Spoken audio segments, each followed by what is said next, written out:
Salut, c'est Lilro pour la chaîne Moto63. Aujourd'hui on se retrouve pour l'épisode 2 du projet Dirt, avoir une Dirt neuve, pas chère.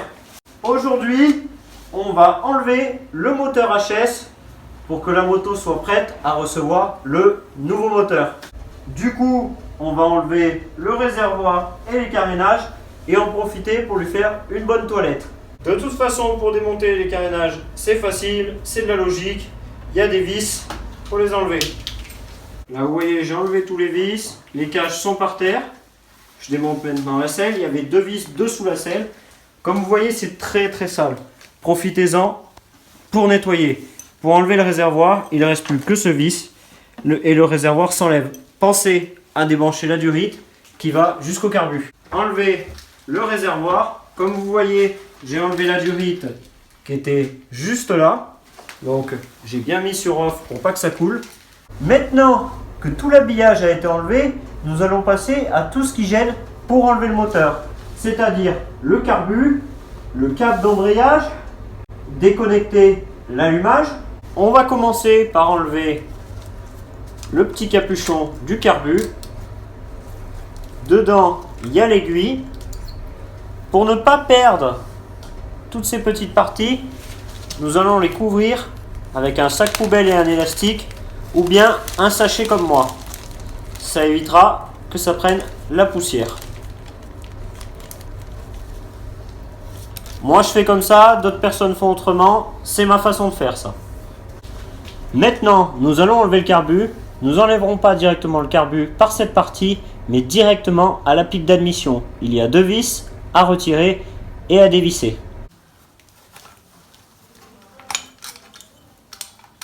Les deux vis sont dévissées et enlevées. Vous prenez le carburateur et vous mettez ça dans une petite caisse. Je vous expliquerai par la suite comment le démonter et le nettoyer.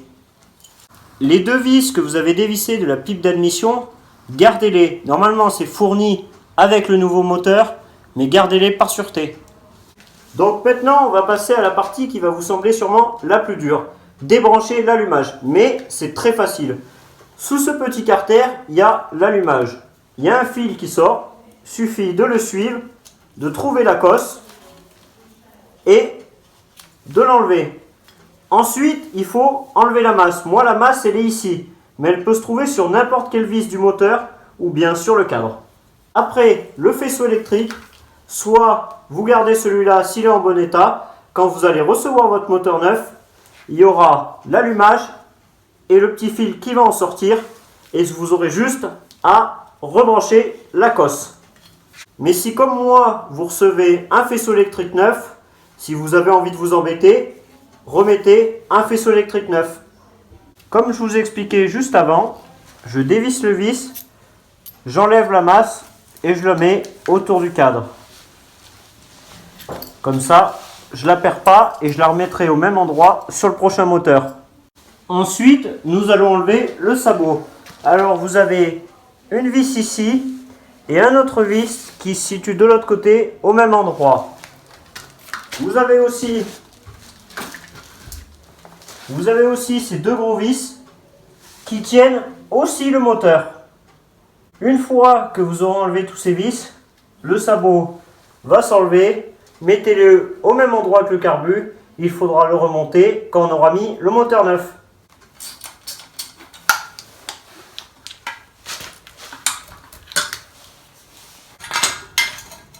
Voilà, le sabot est enlevé. Pensez à garder les vis et les entretoises, ça vous servira pour le remonter. Comme vous pouvez le voir, j'ai tourné la moto. Il va donc falloir enlever le pot d'échappement.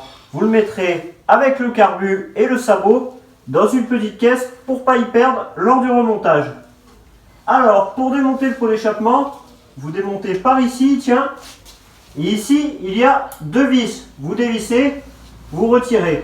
Et vous retirez après votre pot d'échappement.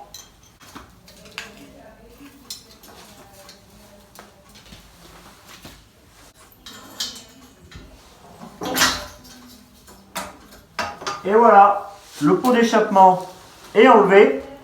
Essayez de ne pas perdre les pièces, c'est vraiment important pour pouvoir bien comme il faut les remonter. Vu qu'on est de ce côté, je vais vous montrer comment enlever le câble d'embrayage. Allez, un petit zoom. Le câble d'embrayage, c'est très facile à l'enlever. Bon, celui-là, je l'ai détendu, mais sinon, vous prenez une pince, vous remontez le plus haut possible, vous tirez, et hop.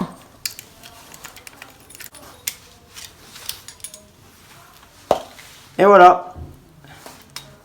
La chose la plus facile, débrancher l'antiparasite. Hop, c'est fait. Ensuite, va falloir enlever les repose-pieds. Les repose-pieds, c'est comme tout à l'heure pour le sabot.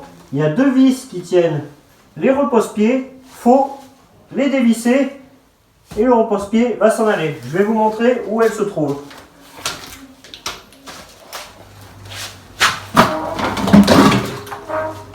Elle se trouve exactement ici. Certaines dirt, en dévissant les cale-pieds, vont s'en aller. D'autres, comme moi, les cale-pieds sont solidaires au cadre. Mais du moment qu'elles ne sont plus attachées au moteur, c'est impeccable. Comme vous voyez, j'ai tourné la moto dans l'autre sens. Il me reste à enlever le cache d'allumage qui est tenu par 3 vis. 1, 2 et 3. Pour, au moment où je vais dissocier le moteur du cadre, la chaîne puisse sortir correctement. Les 3 vis dévissées, le cache d'allumage vient tout seul sans tirer.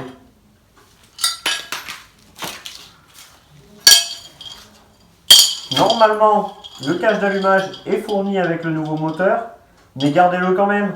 On ne sait jamais, ça peut servir lors d'un choc dans un chemin ou autre. Ensuite, une fois que vous avez enlevé l'allumage, il va falloir enlever le petit pignon. Il y a 2 vis à enlever, soit vous calez une vitesse, soit vous coincez la roue pour que la roue ne tourne pas pendant qu'on dévisse. Pour moi, j'ai calé une vitesse et c'est nickel. Vous avez comme une petite goupille à enlever et le pignon sort tout seul. Gardez-le, mettez-le avec le carbu, le pot d'échappement et tout le reste. Il ne reste que 2 axes avant de faire tomber le moteur. Vous avez un axe ici, un axe ici. Sur les dirt, elles sont placées toujours au même endroit, quel que soit le moteur, quelle que soit la marque.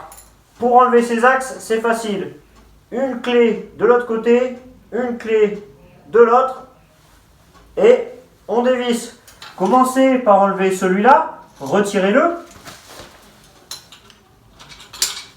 Je les avais pré-dévissés. Il ne vous reste plus qu'un vis à enlever. Tirez le vis.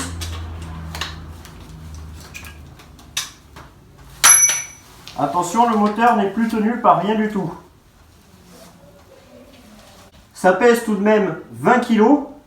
Donc si vous n'y arrivez pas tout seul, demandez à quelqu'un de vous aider. Voilà. Le moteur sort tout doucement. Prenez votre temps. S'il a du mal à sortir du cadre, faites gauche-droite, gauche-droite, gauche-droite, jusqu'à pouvoir le sortir comme moi. Ce que je vais vous dire là, c'est du bon sens. Ne jetez pas ce moteur, car si l'allumage est encore bon, ça peut vous servir s'il vient griller sur votre nouveau moteur un jour. Vous pouvez aussi récupérer le kick, vous récupérez le levier de vitesse, même si tout ça est normalement fourni avec le moteur neuf, suivant où vous l'achetez. Après, vous pouvez toujours me contacter, j'ai un partenariat pour avoir les moteurs moins chers. Vous me contactez par la page Facebook qui se situe juste en dessous de ma vidéo. Je vais vous donner un conseil important. Les axes qui tenaient le moteur, prenez-les et remettez-les à leur emplacement. Ça vous évitera de les perdre. Sinon, à mon avis, vous aurez des difficultés à les trouver sur les sites de revente de pièces et d'accessoires de dirt.